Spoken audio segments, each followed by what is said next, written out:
Hello and good morning, good afternoon, or even good evening. Welcome to the third and final session on the healing power of hydrogen with Tyler de Baron of the Molecular Hydrogen Foundation. We have already spoken about the origins of the research for the benefits of hydrogen for our health. We've spoken about the differences that there are when it comes to hydrogen in the past two sessions.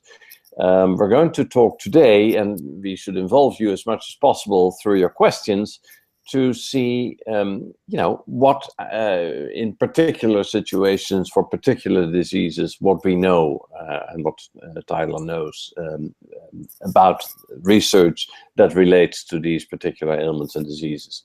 So that's of course exciting. We're going to find out what hydrogen actually can do for you in the most practical sense. Before we go there, Tyler will give a brief recap of where we're coming from with the past two sessions, and then it's definitely open to your questions. So when you have those, please email them to courses@theoptimist.com, courses@theoptimist.com. The email address there is Sherry, and Sherry is behind the scenes making sure that everything works smooth and painless. So, and thank you for that, Sherry. With all that, we can start. And just a reminder, the previous sessions you can always watch through the link that you have to the recording, and that will happen with this session too as soon as we're done, which should be in about an hour or so. So please send us your questions, and Tyler, lead us into today's session. Thank you. Okay, great. Yeah, well, welcome back everybody for our third and final session of our research and studies on molecular hydrogen. So over the past two courses, we discussed some of the origins and history from the alkaline ionized water concept. We've learned that the Japanese started back in the 1960s and 70s, and it became very popular drinking this alkaline ionized water, but people didn't really understand why it was so therapeutic until the 1990s. Research came out showing that it really was therapeutic, had antioxidant, anti-cancer, anti-diabetic effects, but still the exact reason for why still was not known until about 2007, when it was discovered by an independent group that simple hydrogen gas could have therapeutic effects. And of course, when you do electrolysis of water, like with alkaline water ionizers, one of the products is hydrogen gas. And it was shown over and over again that when you remove the hydrogen gas from alkaline ionized water, the therapeutic benefits are virtually eliminated. And when you add additional hydrogen gas to the water, or just take filtered water and bubble hydrogen gas into the water, those benefits are reinstated. Now, we've discussed some of the origins and history of hydrogen in itself in terms of being involved in the genesis of the universe with the Big Bang, or in the creation, or however, because hydrogen is the simplest molecule. It's literally considered the father of all the elements, because every molecule and every atom consists of protons and electrons, and hydrogen being the very most simple, hydrogen atom contains only one electron and one proton, so the most simple atom there is. Everything consists just of that. And then we further looked at even with the genesis of life, where hydrogen was involved potentially in the creation of life, and with the early hydrogenase enzymes where produce hydrogen gas or metabolize hydrogen gas for energy, and throughout the evolution of life where we are now. And then the fact that we have developed an awesome, fantastic symbiotic relationship with our gut microflora, our bacteria and our intestines that produce hydrogen gas. So we can see hydrogen gas is very natural, if you will. We've been exposed to it since the dawn of time in the most literal sense.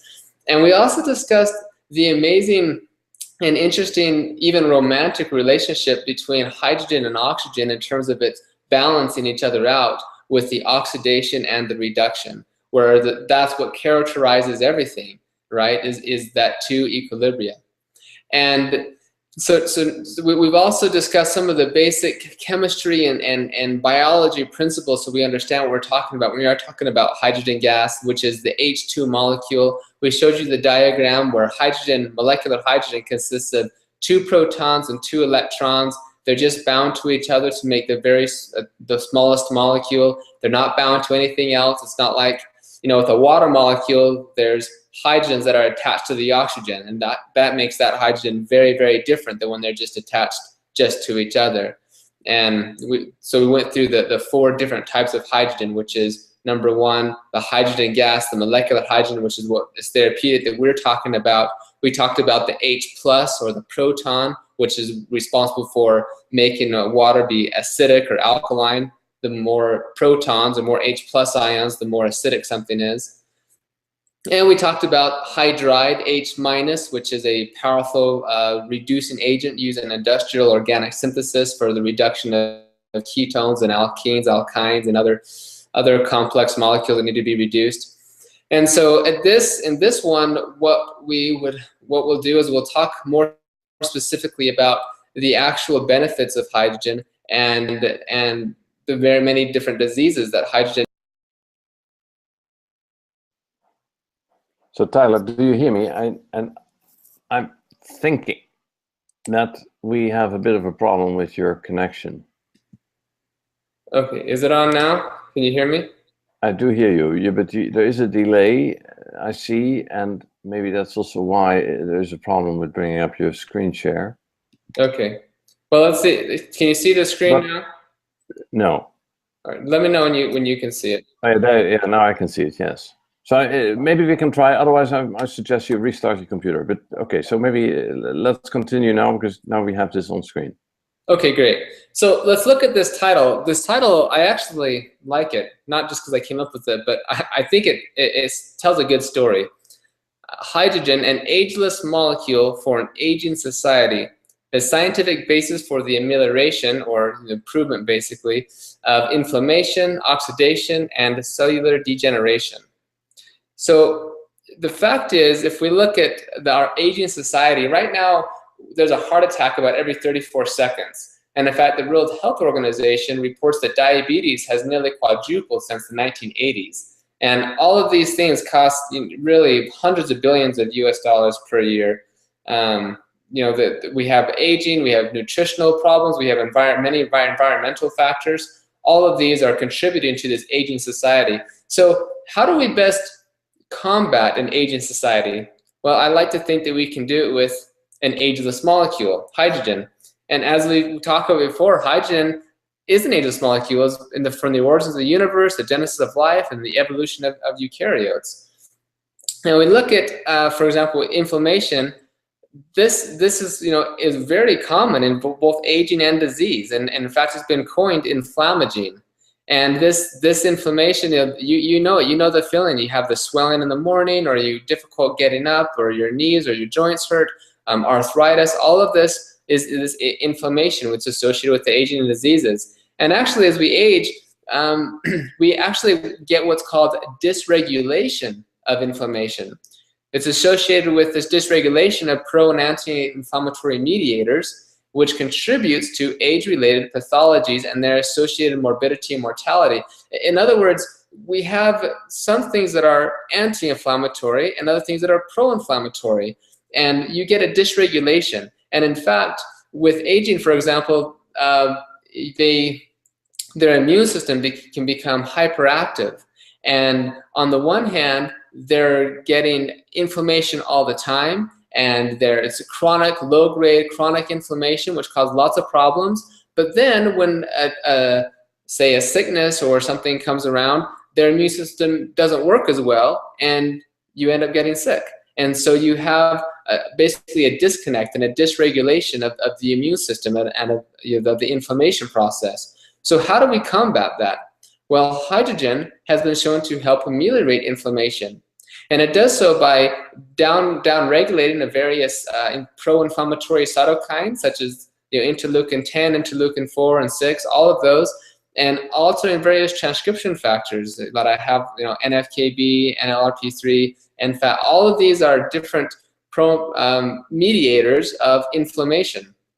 And that is going to produce benefits. And a number of these studies of hydrogen, both human and animal and others, have shown that hydrogen really can help with things like arthritis, specifically rheumatoid arthritis. In fact, there was a there was a double-blind placebo-controlled trial on rheumatoid arthritis, and it was a crossover design as well, but basically they found that the drinking of hydrogen-rich water was very effective. And in fact, in some of the patients who had early-stage rheumatoid arthritis, it basically got rid of their symptoms and their markers of the disease to such a degree that they would no longer be diagnosed with the disease anymore.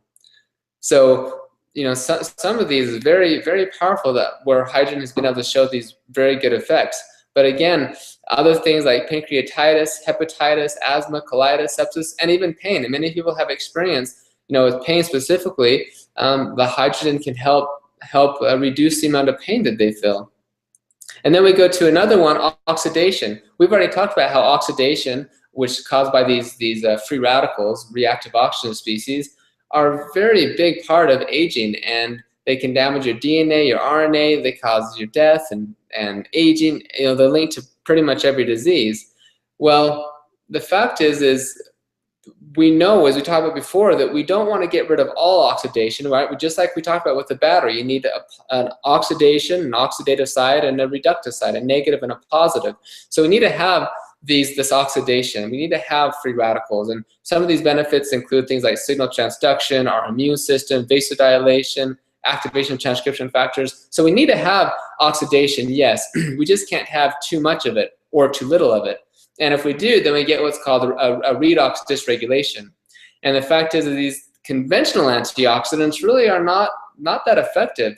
And in fact, this review article, their summary says that antioxidant supplements do not possess preventive effects and may be harmful with unwanted consequences to our health, because they don't really help with the actual oxidation that is causing the actual diseases.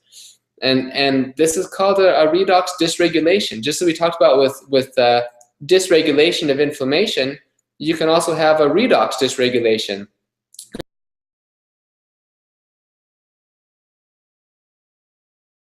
Hi, I'm Gabe Johansson, co-owner of Live Nutritious Fitness, and today I'm here with Nate Darnell, research analyst for Diabetes Support Services, to ask a few questions about electrolyzed water. Good morning, Nate. Good morning, Gabe. Nate, first question I had for you is there's a lot of talk about how much water we should drink.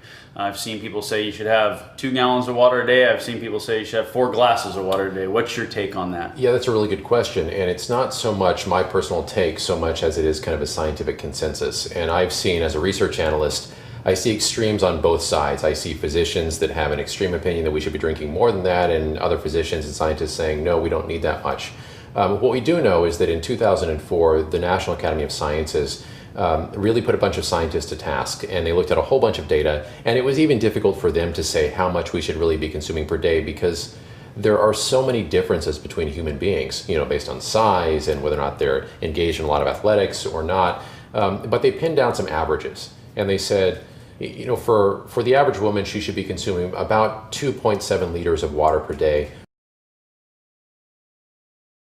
For the average man, about 3.4 liters of water per day.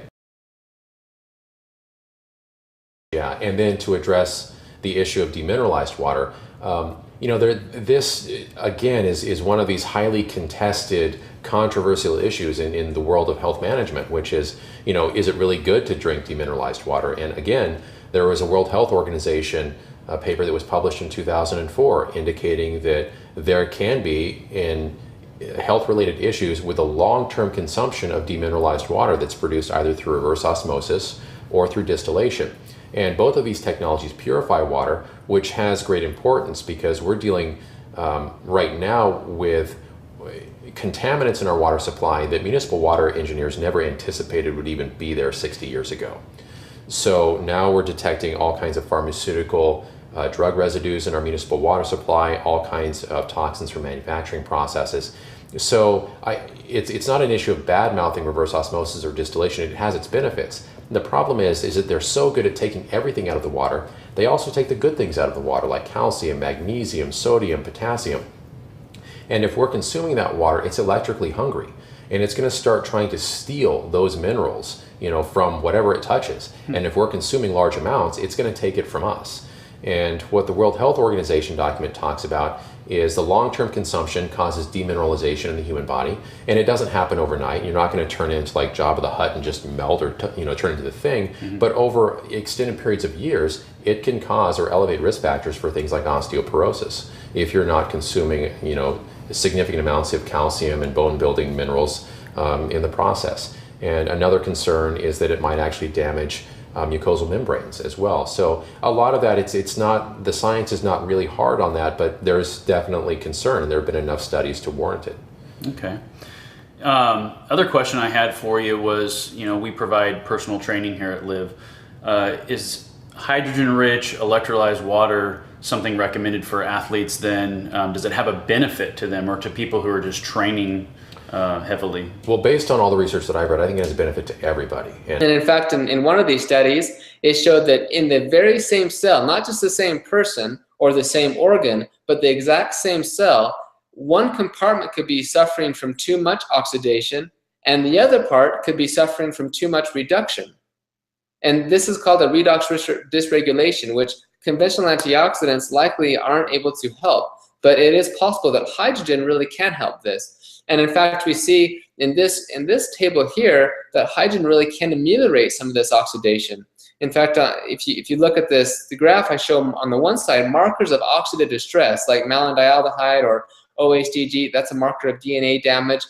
Through a number of reviews, human studies and animal studies, hydrogen administration has been able to decrease these markers, decrease the markers of oxidative stress. And on the other column, we see markers of antioxidant status, such as your superoxide dismutase, glutathione, all of these ones that many people already know about and you're familiar with. Hydrogen is actually able to increase or bring back to homeostasis these markers of antioxidant status. Again, thus really ameliorating this redox dysregulation, helping to attenuate the oxidation that is at the etiology, the root of causing various diseases. And then, a number of ways it can do this is, one, we talked about hydrogen basically can scavenge very toxic hydroxyl radicals. And that was the article that was published in 2007 in Nature Medicine, that hydrogen can selectively reduce cytotoxic oxygen radicals. But remember, it's not going to scavenge all the radicals because there's good and there's bad. It's only going to scavenge the bad radicals, and that's due to the reactivity of the radicals. The most reactive ones are the ones that are most damaging, and also the ones that can react with hydrogen and be neutralized, and you see the byproduct is simply H2O. It just makes water inside of your body. Another thing is hydrogen can decrease oxidation by upregulating what's called the NRF2 pathway, or activating the NRF2 pathway, and this leads to an increase in your body's own production of superoxide dismutase, glutathione, and catalase, and these other antioxidants that we talked about earlier. Hydrogen alone is able to actually do this to those cells in your body that may be suffering from oxidative damage or oxidative stress. It can go in and increase your body's natural levels of glutathione. And another thing hydrogen can do is actually can prevent reactive oxygen species formation. So actually preventing the free radicals from being formed in the first place. And this is just an illustration or a diagram using what's called the NADPH oxidase system. And on the one side at rest, we're not producing any radicals, but after inflammation or other problems that can get activated, and basically it takes normal oxygen, O2 gas, and it converts it to O2 minus, which is superoxide anion radical. So that's a radical. Well, hydrogen can actually downregulate this system. It's a cell modulating property of hydrogen. How it does it is not quite understood at this point, but yes, it has been shown that hydrogen can downregulate NADP oxidase system and other systems and actually lower or prevent free radicals from forming in the first place. And it's better to have prevention than treatment, so to speak. So these are a number of ways that hydrogen is effective and is able to actually combat the oxidative damage in this redox dysregulation. And I think moderation is the key. And before we talk about the athletic side, I'd like to talk about the diabetic side. Okay. And because that's my realm of expertise, and just looking at the different options we have for diabetes management. And first and foremost, it's important for everyone to understand that diabetes is a global epidemic, and we often call it the silent epidemic because it doesn't receive nearly as much airplay or focus as it really should. It costs our nation $250 billion a year just to address diabetes and its complications, and that number is growing. I mean, we're dealing with adolescents that 20 years ago, it was unheard of for adolescents to be diabetic. And now 25% of American adolescents are diabetic type 2s. And we're not really sure what's causing all of that, but with common sense, we can look at just the standard American diet and say, gosh, look at the amount of sugar that's in this. Look at the amount of trans fatty acids that they're consuming, and we're allowing it to happen. But diabetes is also a gateway disease, and it contributes to accelerated development of cardiovascular disease, osteoporosis, neurological issues, cancer, the list goes on. So really what a diabetic would encounter is what everybody else would encounter. They just do it a heck of a lot faster. Yeah. And they technically don't die from diabetes. They die from collateral damage to all of their peripheral organs through chronic oxidative stress. And this is what hydrogen really suppresses. And of course, with electrolyzed reduced water, hydrogen is the primary component that really suppresses this kind of oxidative fire in the human body. And it's not, I know a lot of physicians have concerns about antioxidants and people taking too many of them. And there's a concern about that too, because we do need oxidative processes happening inside the body for regular function.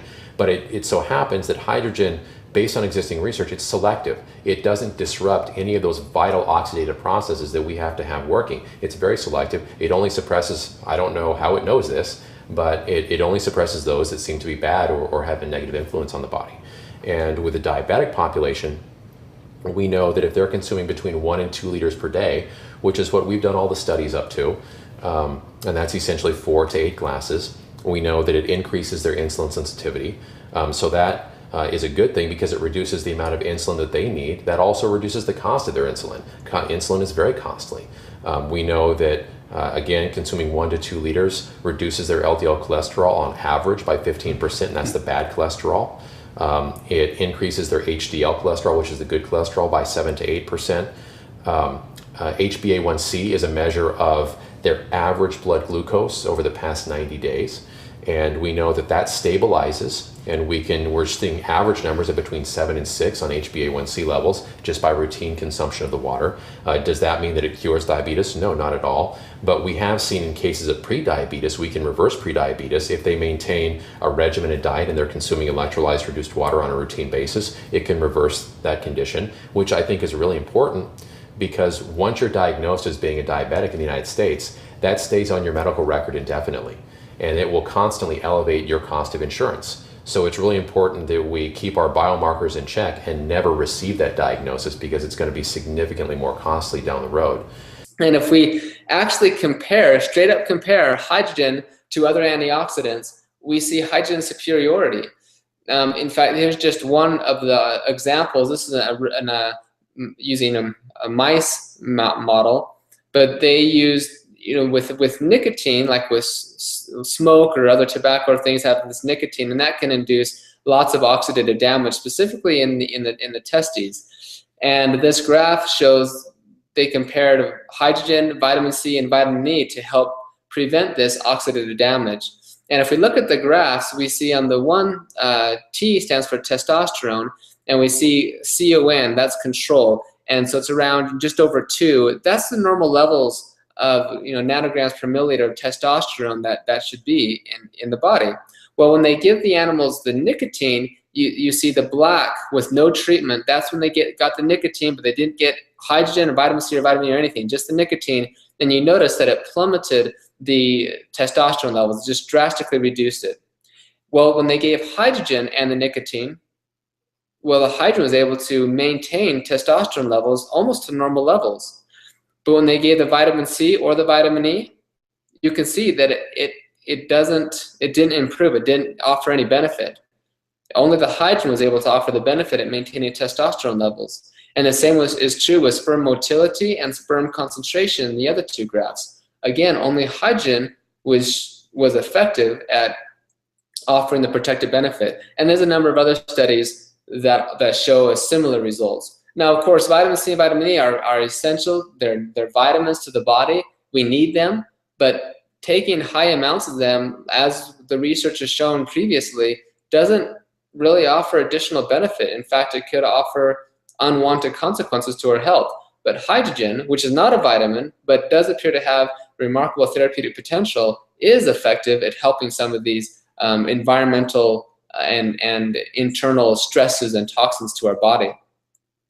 And here's another, the last thing was cellular degeneration. We talked about inflammation, oxidation, and then cellular degeneration. That is effectively aging and disease. That's when we have apoptosis or premature cell death, protein misfolding, redox dysregulation, inflammation dysregulation. All of those are part of the aging disease. And of course, hydrogen is able to help with each one of those aspects. In fact, hydrogen is able to ameliorate degeneration by effectively benefiting essentially every organ in the human body. Hundreds of the studies are showing, yes, hydrogen benefits the eye, the lungs, the heart, the intestines, the skin, the ear, the brain. All of these, there's many studies showing that hydrogen, yes, does benefit these organs. This next slide here, this is an interesting one because this is showing SIRT1 activity, which is a very powerful anti-aging molecule, basically, and it's decreased drastically by TCDD, which is an environmental toxin, a very common environmental toxin from, say, plastics and different things. And what we see in this first graph in B, well, and also, yeah, in B, we see that the control, the SIRT1 induction activity was all around a 1 the whole time. But then when you give the TCDD in the next graph over, you notice the asterisks are showing that the TCDD, this toxin, drastically reduced the amount of SIRT1 activity, causing the premature aging and diseases. Well, then the other one, you just gave H2. No TCDD, just H2 to the control, and you notice that it didn't decrease it. Maybe it even slightly increased it. For the most part, it kept it the same. But then when you gave TCDD and hydrogen, you'll notice that at the 1, 6, and 24-hour mark, hydrogen remarkably was able to increase the level of SIRT1 activity, this anti-aging protein, basically. And the reason it actually didn't do it at 48 hours because there was in the animal study or cell study that was used in this one is because the hydrogen had dissipated out of it had already left the system, so it was not able to provide the protective benefit any longer. So other studies show that if hydrogen would have remained in there, it would have also continued to offering that same protection, which suggests that it's something, hydrogen is likely something we should be taking on a daily basis because. Okay. So if I could sure. interrupt for a moment, Tyler, I'm wondering, and I suppose more people may have that question. When you go through these studies, the two things come up for me. How are people getting the hydrogen? Is this through water, or is it through dissolved in water, or is it through air, inhaling air? Would you say that makes a difference? Is the one more powerful than the other, or can you say anything about that? And again, there's also something we talked about. What are the amounts people are taking in studies like this, or what are being used? Those are excellent questions. Let me just go through a couple more slides and I'll answer those because this is about done anyways, and then I'll jump right into those.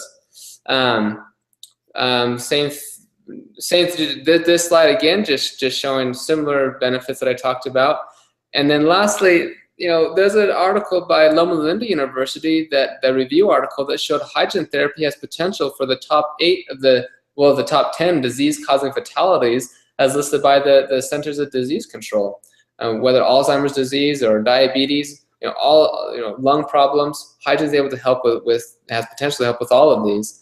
In fact, as I mentioned, hydrogen has been shown to be therapeutic in over 170 different human and animal disease models and essentially every organ of the human body. So now, with regard to athletics, we're seeing something very similar in that We also know that the hydrogen-rich water, because it functions as a very powerful antioxidant and has some degree of acid-alkaline suppression kind of capabilities in the athletic population, we're seeing that it actually reduces lactic acid accumulation. So that allows the muscles to run longer and stronger. Right. So instead of loading up on all kinds of protein and everything else, and again, there's only a limited amount of protein that right. we can process per day, and there are lots of bodybuilders and athletes that are consuming way more than they actually need, or their bodies can even handle, which can also be very dangerous to the kidneys. But with regard to water, we also know the athletes, they might be a little bit different because they are sweating and a lot of the water is evaporating out of their system. They might be able to consume a little bit more. But still, we need to fall within that kind of National Academy's range, which is between 2.7 liters and 3.4 liters, unless they're just really sweating out. But in that case, they do need electrolytes and stuff too. Okay. So I have a question. I went on a motorcycle trip this last weekend, and I brought as much electrolyzed water with me as I could.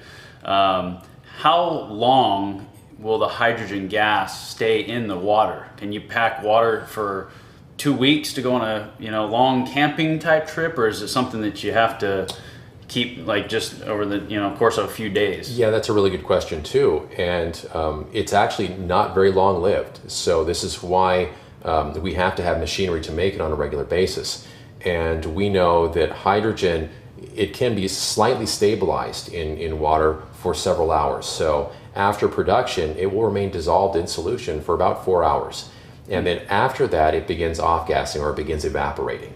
And we know from the laboratory studies that after about 24 hours, it's about half of what it is at saturation. And then after 48 hours, the water is back to equilibrium, which is basically a scientific term for saying all the gas is gone and it's lost a lot of its therapeutic value. Now, the water will remain slightly alkaline simply because it has charged particles of potassium, magnesium, and sodium. And that has a little bit of a health benefit to it. And so even if you boil it, those don't go away. The water will continue to remain alkaline. But if you boil the water, or if you heat the water up, the hydrogen is going to dissipate even faster. So it's really important to have fresh water on a routine basis. Okay. Now there are different ways of producing, hydrogen-rich water. And if you are on the road, there are hydrogen sticks that you can use, which use magnesium hydride to produce that. You can do the same thing with silica hydride or even calcium coral hydride. The drawback to these, though, is that you can't produce a wide variety of waters. And this is why at the university level, we actually use the electrolysis process, because we can buy one machine and we can produce all kinds of cleaning and disinfecting waters along with cooking waters and everything else. So thanks for being here.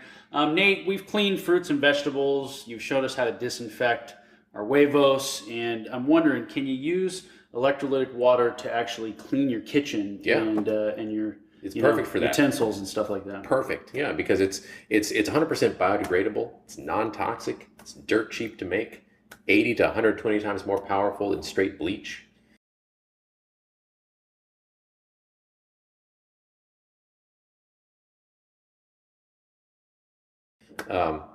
We need to make it on a regular basis. It doesn't have the shelf life of something like bleach. Right. But it's perfect. So in like a regular commercial kitchen, you always have to keep solutions that are like, they use a bleach kind of dilute bleach formulation that you're always supposed to have a bucket on hand, or supposed to have a sink full of it. This is very, very similar to that. So this is what I recommend for every residential kitchen. Every morning I make a batch of this. This is nothing more than basically electrolytic sodium hypochlorite. We often call it just disinfecting water. It's got a little bit of chlorine in it. It's acidic, so it kills bacteria, fungi, E. coli, salmonella, MRSA, listeria, all the bad guys.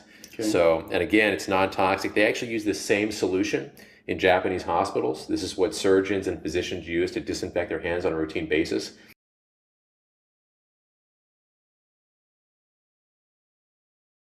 Wow. Instead of like alcohol-based, those like jellies that you get, antibacterial jellies. So they just use this, and it's great just to keep it on the counter. Of course, what I'd actually recommend, I'm not sure if you have any travel cases on your bike, but when we do our clinical studies, we try to find insulated flasks, like the steel flasks, and we'll pre-chill them. And you can make ice cubes out of the electrolyzed water and contain the hydrogen in the ice. Okay. as long as you put it right in the freezer very quickly. And then you can just drop some of those after you pre-chill your container, drop those in there, and then fill it up with water, and then you're good, for your bike ride, so long as you're not going to be on the bike for more than a day or so. Okay. And it works very well. So that makes me think of another question. When I ran out of the electrolyzed water, I had to pick up I got a Aquafina from the gas station, and the first drink I took of it, it made me feel thirsty. Felt like it washed away all the moisture out of my mouth and my throat. What is it that makes this hydrogen-rich water seem so much like smoother and just more hydrated? Hydrogen is tasteless, odorless, and it can nothing at all. The only difference that people may notice is that the water tastes maybe a little bit more smooth, the texture is a little bit lighter, a little better mouthful, just because of the bubbles. The hydrogen gas in the water alters the texture of the water, so to speak, on the taste buds, but there's no taste to it. So yeah, it's easy to get down. Okay.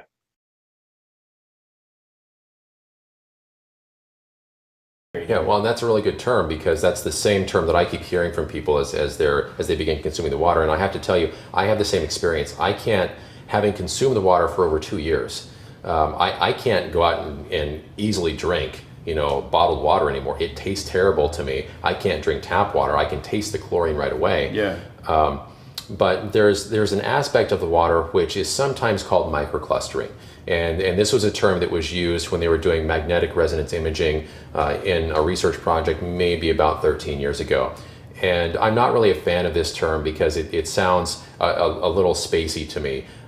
In the laboratory environment, we might be able to get away with using it. I use the term reduced surface tension. Okay. And if you remember, you grew up in Oregon just like I did, and you remember the water skippers on the water. Yeah. They would slide across, and they're able to walk on water because there's this boundary at the top of the water which is like elastic, and nothing can penetrate it. So they can walk on it. What happens when the water is electrolyzed is that surface tension decreases. So the water can now penetrate membranes a lot easier than typical water can. And that doesn't last forever, but that's what happens when the water comes off of the cathodic electrode in the electrolytic water generator. It does have reduced surface tension, and when you consume it, and this water also has hydrogen gas in it, when you consume it, it moves through your cellular membranes. It goes right through your intestinal lining much faster than standard water does. So translated, that means you're going to be super hydrated. It makes it right into your joints. And oftentimes, we're getting to that age where we're starting to not recover as fast as we used to. We might have a little bit of joint pain in the morning. We know that those who are 60 years of age and older generally battle this on a routine basis. And part of that has to do with they don't have the kind of synovial fluid in their joints that they used to. This water will make its way through the muscle tissue, through the joint tissue, and add an extra layer of hydration in those joints. So oftentimes they feel a lot better, and they don't need to take things like aspirin or painkillers like they used to. Okay. So Nate, how long can this water sit out before you need to replace it or replenish it? It's a really good question. And so if it's open air, you're going to lose some of the efficacy. Some of it's going to evaporate a little bit. And if you're, be putting your hands in it all day long, I do it every single day. Okay.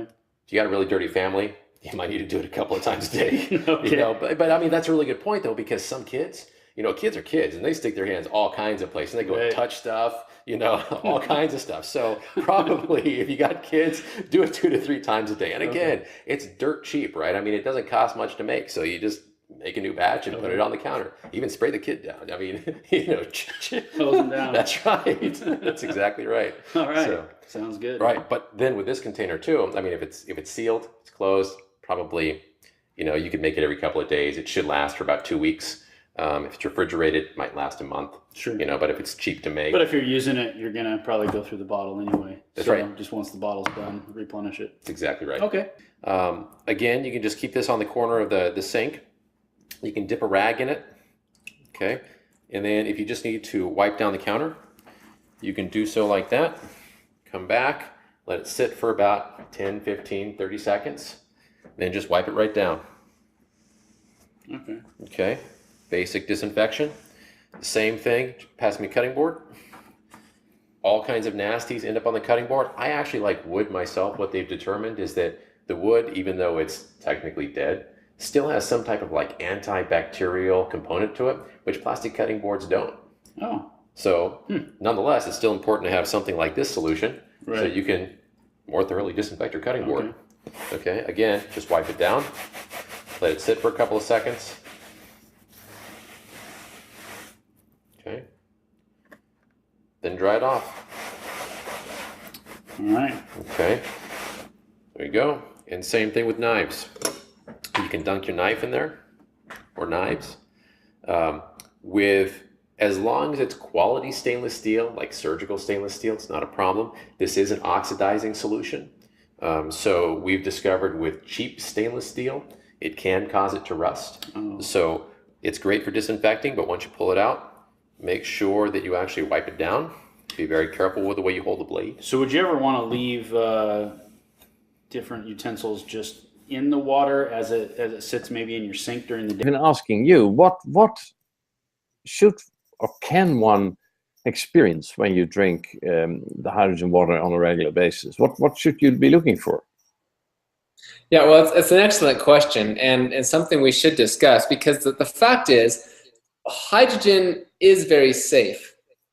And if we look at the high safety profile of hydrogen from what we talked about, the deep sea diving at thousands of times higher concentrations, the bacteria, all this stuff, it's very safe. Point with that is, if something is very, very safe, in fact, the safer something is, the less likely it's going to have a magical, punch to it. That's going to act like just this drug, all of a sudden you can walk around and feel no pain or something, right? Yeah. Now, some people, and in some of the studies, some people are very sensitive to the effects of hydrogen, and they take that hydrogen, and I mean, they can hardly get out of bed because of so much pain in their back or their knees or swelling or this or that, and they take the hydrogen, and I mean, within hours or the next day, they feel tremendous benefits. Not everybody though. And in fact, the people who are already in fairly good health and you're already in homeostasis with your levels, well, what do you want? How do you improve perfect, right? If you're already in normal levels. I want to be Superman. Right, yeah. well, and if we look at this too, and this is another example, there are a lot of people in this world that have high glucose levels and high cholesterol levels, higher than they should, and they have no idea. That they feel fine, and they have high blood pressure, high glucose, high cholesterol, and they feel fine. And everything in their mind is fine. But then, let's say they take the hydrogen, and there's studies to show this. They take hydrogen, and all of a sudden their glucose levels go back to normal. Their cholesterol goes lower. Their blood pressure decreases. And guess what? They still feel fine. And then they say, it didn't do anything for me. I feel the same. But if they would have measured their blood parameters, they would have noticed, holy cow, look at this, that, and the other. But the long-term inflammation markers, for instance, go down. Yeah. Okay. Yes, exactly. And that one of the articles I talked about with the environmental toxin, the TCDD, causing premature aging and things, very, very common. Well, every day we step out of our house or we wake up out of bed or whatever, we're going to be exposed to toxins, and we don't know if we're going to be exposed to a higher amount than another time. And so it's kind of a nice idea to think you're going to take your hydrogen before you leave or when you wake up or whatever. And then if you do get exposed to some toxin or exhaust or, whatever, you kind of have that protective level or whatever in your body already in case something happens, Yeah, hydrogen shield. Yeah. Yeah, the hydrogen shield. Yeah. I see that. So, it is fascinating for all what you've been sharing and telling me, and even with today's slides. I remember one of the slides. It really goes into almost every disease, right? So, but would you say that it is, from what you've studied and seen all the studies and read and talked to the experts? Would you say that it is particularly more effective for, whether that is diabetes or cancer or something? Is there anything that sort of jumps out of all the experience that we have? Well, I guess the things that jump out at me are really probably just the things that already have human studies on it. There may be other diseases that are even more effective, but some of the human studies that I think are pretty powerful are things like the metabolic syndrome, the weight loss, the glucose, lowering the glucose levels, the rheumatoid arthritis, the Parkinson's, and anecdotally, I know some people who have some different diseases. One of them there's no study on, but you know, some of the autoimmune diseases. In fact, one that's common and it's kind of difficult to understand, but you know, Lyme disease. You know what that really means, but this whole chronic Lyme disease thing is kind of not really accepted by mainstream medicine. But the people who believe in the Lyme disease and use and recommend the hydrogen products, I've heard some of the most amazing things from people and their patients. You know, that hydrogen is very effective for that. So you mentioned that this water you'd want to replace maybe once a day or a couple times a day. If it's in the spritzer, how long will it last? If it's in the spritzer, generally about 2 weeks. Okay. And if you refrigerate it, you might get a month out of it. Okay. You know, but again, that's a sealed container, not open air. Some of this, just by virtue of having it next to the sink and you're dipping your hands in it all day long, you know, you're going to end up getting other organic material in there, which it's going to disinfect. So it's going to lose its efficacy pretty rapidly. And because it's open air, it's going to off-gas a little bit of the chlorine as well. Okay. So, but again, you know, some people are really concerned about chlorine. And what they fail to realize, and I think the media has really vilified chlorine to an extent, because, you know, people think it's like, you know, chlorine gas from World War I or something, where people are being gassed in the trenches. And that's really not the case. I mean, we use chlorine in our municipal water supply for a very good reason. It's a very strong antimicrobial. And that's what keeps most of the bacteria out of our municipal water supply. Again, we have to be careful with it because it is oxidizing. So if we're consuming chlorinated water on a regular basis without having it filtered out, it can contribute to inflammation and it can contribute to cardiovascular disease. So I always remove the chlorine from my drinking water, but topically it's fine. Do we have more questions? I was curious to hear about Lyme disease, which you just said, because that, one of those things that there's no answer to at all, it seems, for many people suffering from that. And it's always good to hear that there is something that seems to work. I don't think we have more questions here. I had one more question. So, you know, we were talking about, I think it was Sarah, was that, or Karen was, who was taking baths with hydrogen peroxide. But you know, I also know, and maybe even you have said that, Tyler, that it could be very helpful to take hydrogen, molecular hydrogen, in your bath. Or you know, use it on your skin outside, and you know, that sounds great. But how can you ever get a meaningful density or you know, solution in a bathtub? I mean, how's that going to work? Because that hydrogen flies out, dissipates right away, right? Yeah, no, it's a great question. And actually, it can be done. But it is difficult because when you have a lot of water, so you've got to have a higher concentration of hydrogen, and but it is water, and so just as we're drinking the water, like like some of the products that you mentioned, you could take a whole bunch of those and open them and pour them out and put them in the bathtub. So you could possibly empty all those tablets and put them in your bathtub. Yeah, and that is what some people do in Japan. They have, you know, that kind of stuff, and they'll put it in the bathtub. But there are other devices, other hydrogen spa type devices that are coming out, very big in Asia, because, you know, Asia is very big into the bathing and different things. And yeah, they will infuse the hydrogen in there, and the hydrogen does get absorbed into the skin, through the skin, into the blood system, and you can actually measure increases in breath ppm, so breath hydrogen concentration. So the hydrogen really is, you know, going in there. In fact, when I was in Korea, so it would be in August, the Huffington Post actually did a thing on the conference I was at too. But we went to one of the government-sponsored medical healing centers of hydrogen, and we went to one of the hydrogen spa places. And people with various skin problems or just health conditions, or who are healthy but want to experience, go to these healing centers, hydrogen healing spas, and they go and they can inhale the gas. They go drink the hydrogen water. But of course, if you would do it like that, you can have just a hydrogen cylinder, you know, under high pressure, and you just lead it through the water. I mean, that's not so easy to do at home, but you could do that. Yes, you could, and I've done that before as well. Some of the problems you have to remember is it is explosive, right? And so you have to have that caution. You know, and so it's. Hey, you were just advocating to test that in the kitchen, so. That is your high school experience. Well, it does make some good demonstrations. Yeah, I know. Yeah. So here is and you know, there's also hydrogen water showers. There's actually a company. I just heard about them. I think they're a pH Prescription, you know, out of Florida, but they are making hydrogen water showers. And people go in there and they take the showers for 10, 20 minutes, and they're working with some diabetes foundation or something like this, and people are coming in there and they're seeing dramatic improvements in their blood glucose levels and in their overall health and different problems just by taking a shower in this hydrogen-rich water shower. And is that something you can install at home, from what you hear? That's what I'm under the impression they're trying to come out with. They already have it for they sell it to like medical clinics or things.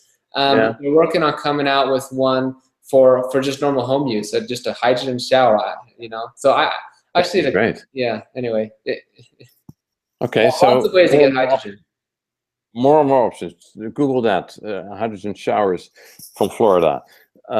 I have a question from Siobhan here about something I think I'm even familiar with. That's Active H2 from Purative. These are tablets. Are these ones that you've heard of and that could be used? They're good ones? Yeah. Those ones are okay. I don't have any objections to those. Okay. Well, then there you go. Do we have more questions, Sherry? That's a question. Otherwise, we're going to take showers and bath. We're going to empty all those tablets in the bathtub and be very, very healthy very, very soon. That's, of course, my next mission after this. But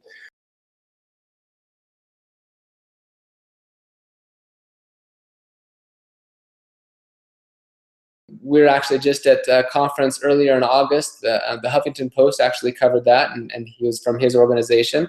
But he started a pioneer in this area of alkaline ionized water over 20 years ago, and he started doing the research, and he found that this water is anti-diabetic and anti-cancer effects and all these different benefits. But he was still very confused about how could the water have these benefits. And so that's when companies and different people started suggesting ideas of, say, the microclustering or the free electrons or the other enigmatic properties, because they knew there was something more to this water. It wasn't just filtered water. There was something special about it. And so he started doing these studies, and then he came across molecular hydrogen or hydrogen gas very quickly. And so he said, well, I wonder also if it is a hydrogen gas. And he did the exact same studies where he took and he isolated every property that you could. He even took just pure hydrogen gas and then bubbled it or infused it into water and got the concentration to be the same as it was in the other studies that he was doing. And sure enough, the results were unequivocal that it was, in fact, the molecular hydrogen that was responsible for the therapeutic effects. And if the concentration of hydrogen was not high enough, you didn't notice any significant therapeutic effects. So his studies and many other studies have, again, over and over, simply shown that the benefit of this alkaline ionized water was indeed the molecular hydrogen, the hydrogen gas. And when you remove the hydrogen gas, you don't have a negative ORP anymore, and you don't have the therapeutic benefits anymore. And this is a recent finding from the scientists themselves of only a few years ago. So you can imagine if it was only a few years ago that the scientists themselves have discovered that the therapeutic agent in alkaline ionized water was the hydrogen gas, then you can imagine it takes years later for manufacturers and for companies to recognize the scientific facts and then start talking about, okay, in reality, it is the molecular hydrogen, right? Because the scientists just barely discovered it not too long ago. And so now, if you look around in the industry, for example, in Japan, the big thing being touted by all these who used to be alkaline water companies is it's the hydrogen. It's the hydrogen. Same thing in China. I was in Shenzhen. I was just earlier last month.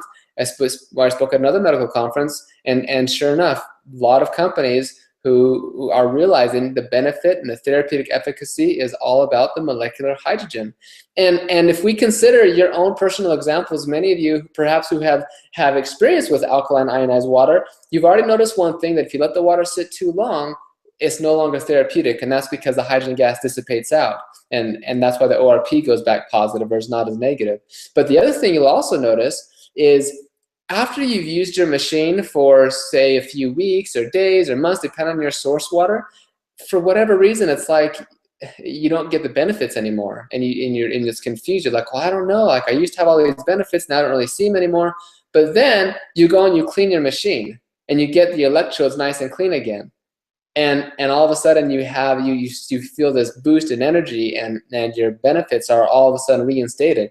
And the reason why is actually because when over time the electrodes or the machine can get scale buildup on the electrodes or in the hoses in different places, and even though you still can perform electrolysis, you can still make an alkaline pH, the hydrogen gas does not dissolve in the water. And that's an important thing to remember.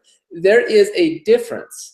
Okay, there is a difference between producing hydrogen gas and having the hydrogen gas dissolve in the water.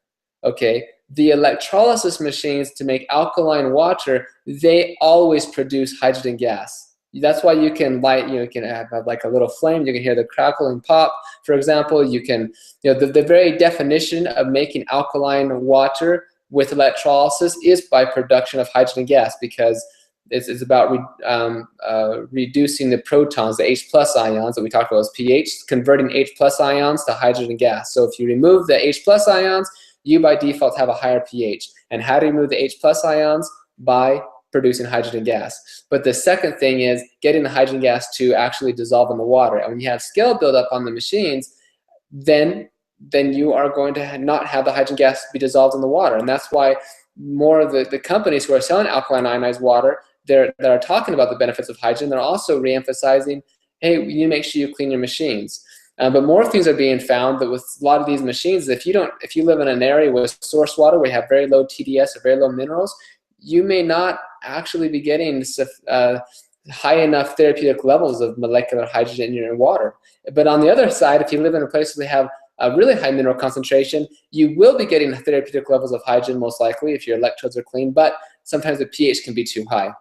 So these are all recent things that are being discovered throughout the industry, and specifically from the academic scientists who are publishing these articles, and now we're learning about them, and I'm hoping to share this information with you. But as you can see, a number of these benefits, a number of these things you have already noticed about having to keep the machine clean in order to maintain the therapeutic benefits, not being able to leave the water out for very long, or else the hydrogen gas leaves. All of these things, but the fact is nobody knew it was the hydrogen gas until just recently. And that's why